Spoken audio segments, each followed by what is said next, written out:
பிரதோஷ நாளில் நரசிம்ம தரிசனம். இன்று பிரதோஷம். பிரதோஷம் என்பது நரசிம்மரை வழிபடுவதற்கான அற்புதமான நாள். எனவே பிரதோஷ நாளில் நரசிங்க பெருமாளை வழிபடுவது மிகுந்த பலன்களை கொடுக்க வல்லது என்கிறார்கள் ஆச்சாரிய பெருமக்கள். திருமாலின் 10 அவதாரங்களில் பரசுராமன், பலராமன் இருவரும் கோபத்தின் வடிவமாக திகழ்பவர்கள். ஆனால் நரசிம்ம அவதாரம் உக்கிரமானதாக கருதப்பட்டாலும் பக்தர்கள் அவரை வணங்குகிறார்கள். நம் வாழ்வின் உக்கிரங்களையும் சுற்றியுள்ள தீய சக்திகளையும் அழித்து காத்தருள்வார் என்கிறார்கள் பக்தர்கள்.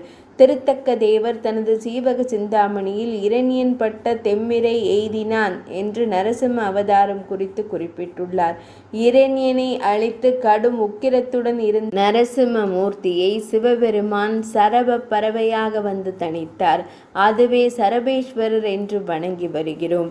ஈசனாரின் சரபேஸ்வர அவதாரம். சரபேஸ்வரர் குறித்த விஷயங்களும் நரசிம்மர் குறித்த விஷயங்களும் அபிதான சிந்தாமணியில் விவரிக்கப்பட்டுள்ளது. பல ஊர்களில் நரசிம்ம மூர்த்திக்கு ஆலயங்கள் எழுப்பப்பட்டுள்ளன. நாமக்கல், மதுரை ஒத்தக்கடை நரசிங்கம், சிங்கப்பெருமாள் ஆலயம், மட்டப்பள்ளி, யாதகிரி குட்டா, மங்களகிரி ஆகிய திருத்தலங்களில் நரசிம்மர் சன்னதிகள் குகை கோயில்களாகவும் குடவரை ஆலயங்களாகவும் அமைக்கப்பட்டுள்ளன. சோளிங்கர் திருத்தலத்தை சோழ சிங்கபுரம் என்றும் விவரிக்கிறது வரலாறு. சோளிங்கர் திருத்தலம் மிக பிரம்மாண்டமான மலையின் மீது ஆலயம் கொண்டிருக்கிறார் சிம்மமுகத்தோன். அற்புதமான திருத்தலங்கள் நரசிம்ம பெருமாளுக்கு இருக்கின்றன. நரசிம்மர் அவதாரம் நிகழ்ந்ததாக கூறுவது ஒரு பிரதோஷ வேளையில்தான் என்கிறது நரசிம்ம புராணம்.